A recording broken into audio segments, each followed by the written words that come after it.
शिवाय दोस्तों, Shiv Shakti YouTube channel में आपका स्वागत है। देखिए, होता क्या है, कई भगत, कई साधक और कई ऐसे लोग जो बहुत मासूम होते हैं, बहुत ही भोले होते हैं, उनको दुनियादारी कुछ पता नहीं होती है। वो नियमित पूजा पाठ जीवन में अपने करते हैं और इन्हीं का फायदा उठाते हैं तांत्रिक भगत साधक। कैसे फ़ायदा उठाते हैं? आपके घर की कुलदेवी को ले जा लेंगे, आपके घर की कुल देवता, या आपके द्वारा कोई पूजा पाठ करने से कोई दूध आपको मिले हैं, उनको ले जा लेते हैं। कैसे ले जाते हैं?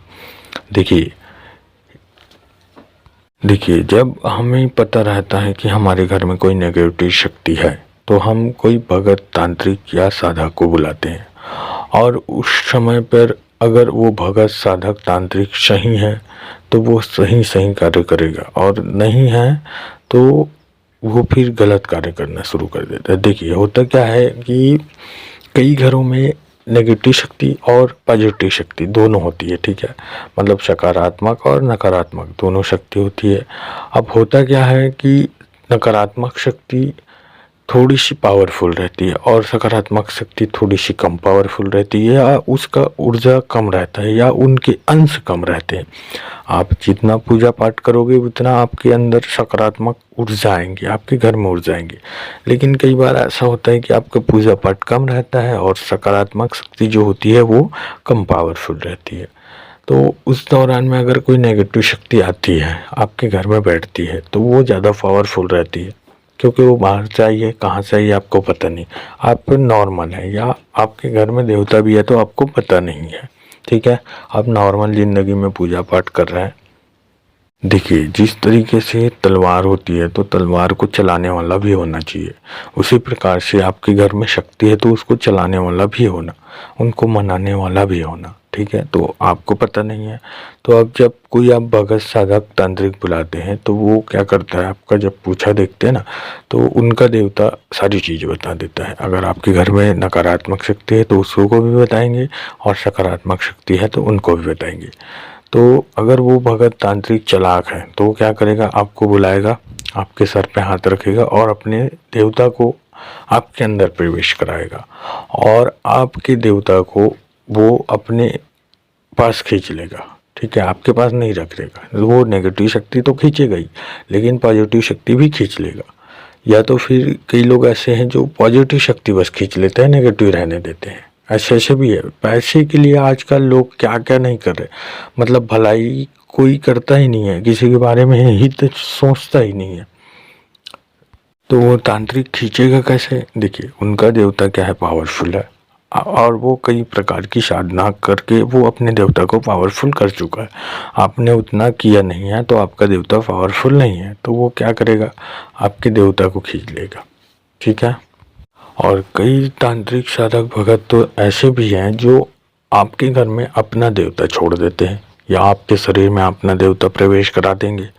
अब उनको क्या फ़ायदा होगा ये सब चीज़ कराने से? देखिए, होता क्या है, अगर कोई देवता या कोई भूत, प्रेत, जिन, मसान, जो तांत्रिक, देखिए तांत्रिक नकारात्मक शक्ति की भी पूजा करता है, सकारात्मक शक्ति की भी पूजा करता है, ठीक है।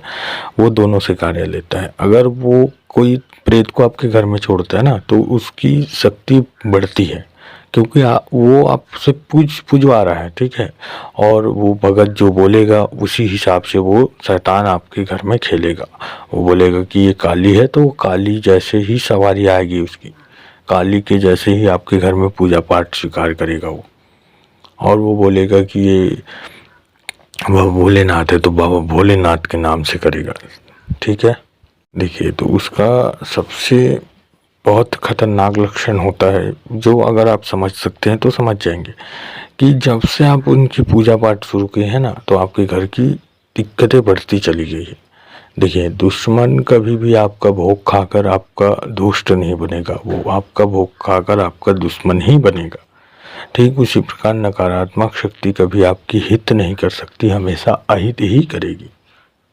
तो इस प्रकार से तांत्रिक भगत साधक आपके घर में अपना देवता पूजवाता है और आपका देवता उठा लेता है। और कई बार क्या होता है, जब आप पूजा पाठ करते हैं ना और एक ही स्थान पे करते हैं, वहाँ धूप इत्यादि होम यज्ञ या पानी जल भोग सब दे रहे हैं, तो एक समय ऐसा आता है कि आपका जो स्थान होता है ना वो जागृत हो जाता है और वहाँ देवताओं का वास होता है। तो जब आप कोई साधक भगत बुलाते हैं ना तो उनको पहले ही आभास हो जाता है कि यहाँ कोई सकारात्मक शक्ति है। ठीक है, तो आप जब कोई साधक तांत्रिक बुलाते हैं ना तो वो आपके मंदिर के पास जाके कुछ मंत्र पढ़ेगा और ना अपने आपके देवताओं को बंधन में ले लेगा। ठीक है, ये ऐसा तरीका भी होता है। और अगर ऐसा नहीं करेगा ना तो वो आपको बोलेगा कि यहाँ मुर्गा काटना पड़ेगा या शराब चाहिए या ये चाहिए, ऐसा चीज़ मंगाएगा वो जिससे आपके देवता घृणा करते हैं, आपके देवता को वो नामंजूर है और वो चीज़ें लाकर ना वो उस जगह पे अपवित्र कर देगा। फिर वहाँ से देवता खुद ही पलायन कर जाएंगे या उनके बंधन में जाने के लिए स्वीकार हो जाएंगे। फिर ये वो सब देवता आपके घर के पलायन कर जाते हैं, फिर वो अपना देवता पुजवाता है। और कई बार ऐसा होता है कि आप किसी चौकी पे जाते हैं और जा रहे हैं आप अपना भला कराने, आप अपने पूछा देखने, या आप कोई संकट में है तो उस कार्य के लिए जा रहे हैं। तो होता क्या है, कई बार ना चौकी पे आपके सर पे हाथ रखते हैं तो वो चौकी पे ना आपका जो देव अंश रहते हैं ना आपके अंदर, जो देव कृपा रहती है वो खींच लेते हैं, वो खींच कर निकाल लेते हैं। तो होता क्या है, आपको तो पता नहीं था कि देवता है, अब वो अंदर ही अंदर आपका कल्याण कर रही थी, आपका समस्या दूर कर रही थी, लेकिन अब वो आप पर कृपा नहीं कर पाएगी, आपके अंदर आ नहीं पाएगी, आपके घर में प्रवेश नहीं कर पाएगी। इस तरीके से वो सारी क्रिया होती है। फिर ना एक वहाँ से आपका परेशानी शुरू हो जाता है, आप बहुत कर्जे में चले जाएंगे, आए दिन घर में लड़ाई झगड़ा बीमारी आदि इत्यादि, ये वो आप बहुत ज़्यादा परेशान हो जाएंगे। फिर एक समय ऐसा आएगा कि आपको भगवान देवताओं से आपका मन उठ जाएगा कि ऐसा कुछ होता नहीं है, जब से पूजा पाठ कर रहा हूँ परेशान हूँ, ये हूँ वो हूँ। तो इस अभी कलयुग में ना बोल नहीं सकते कि कौन भगत सही है कौन साधक सही है। कई तो इतने दीवाने हैं पैसे की, उनके पीछे भाग रहे हैं, और कई तो नाम के पीछे भाग रहे हैं, और कई गलत कार्य कर रहे हैं साधक भगत के आड़ में। तो इस तरीके से आपका शक्तियों का बंधन होता है। और देखिए तांत्रिक क्या होता है, तांत्रिक शक्ति के भूखे होते हैं, उनको जागृत चीज़ें चाहिए। आपका घर का पितृ है जागृत है तो उसे बंधन करके ले जा लेगा, आपके घर का देवता बंधन करके ले जा लेगा। और कई तो ऐसे महान गुरु हैं जो अपने शिष्य का ही शक्तियाँ बांध देते हैं, ऐसे भी महान गुरु है। देखिए हर गुरु बुरा नहीं होता और हर गुरु अच्छा भी नहीं होता। ठीक है, तलवार से सब्जी भी कटती है और गर्दन भी कटती है ना। आप उसे अच्छा भी नहीं बोल सकते बुरा भी नहीं बोल सकते, अच्छे के टाइम पे अच्छा है बुरे के टाइम पे बुरा है। तो उसी प्रकार से गुरु भी मिलते हैं कई लोगों को जो अपने शिष्यों का साथ ही गलत करते हैं।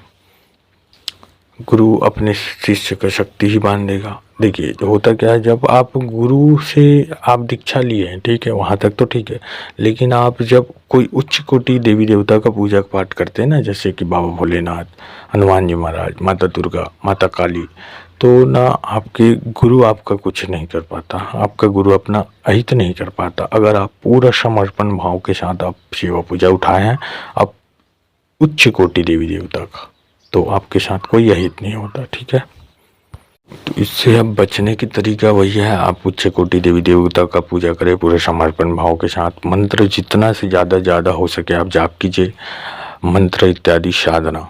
ठीक है, आप जितना कर सकते हैं उतना कीजिए, अपनी शक्तियों को बढ़ाइए। मतलब बोला जाए तो सीधा सीधा अपनी शक्तियों को बढ़ाइए कि आप पर कोई तंत्र न कर पाए। आपका गुरु भी आपसे अगर कोई छल कर रहा है तो वो भी, देखिए गुरु से बड़ा गुरु का नाम है।